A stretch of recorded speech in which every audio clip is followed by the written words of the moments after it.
As always, we rummage in my machine. Right, get the lights to it. There we go. Right, this is the drawer. You will find that on them somewhere are numbers. They're usually marked 3, and that's got a flower on it, which I think you can see there vaguely. Vaguely, can you see it? Right, that's where you put the fabric softener. That's the pre-wash, and that's the main wash. So you probably won't want to use that very often. And you use this for washing powder. Now you can use, if your machine has these trays, you can use that for liquid, but that's better. It's easy without my head stuffed in the machine.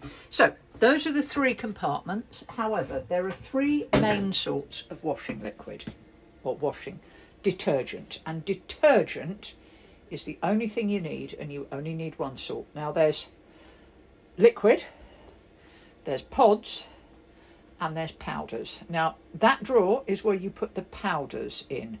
Read the back to learn how much. And I find that for most washes I don't need any detergent. But if you need anything, it is detergent that you need. And the reason you need read the back is to make sure you don't use too much of it, because people tend to use way too much.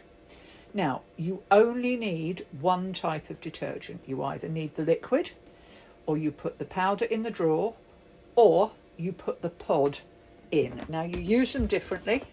The powder goes in the drawer. The liquid goes in something like that. I save these. I mean, I've got so many of these. I've got all sorts of different ones from different detergents. I keep them, so I've got loads. That goes... You put your washing in the machine and you balance that on top of it, then you run the machine. If you've got a pod, you put the pod in the machine and you put it right at the back and you put the clothes on top of it.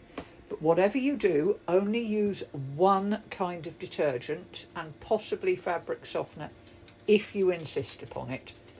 And don't use too much. That's the most important thing I can say. Most machines need a tablespoon. That's it. On this, it comes up, I would fill it to that indentation there. And if you look on them, you'll find they've got marks. Never overfill them. And like I said, for an awful lot of clothes, I don't use any detergent at all, because warm water does an awfully good job at cleaning.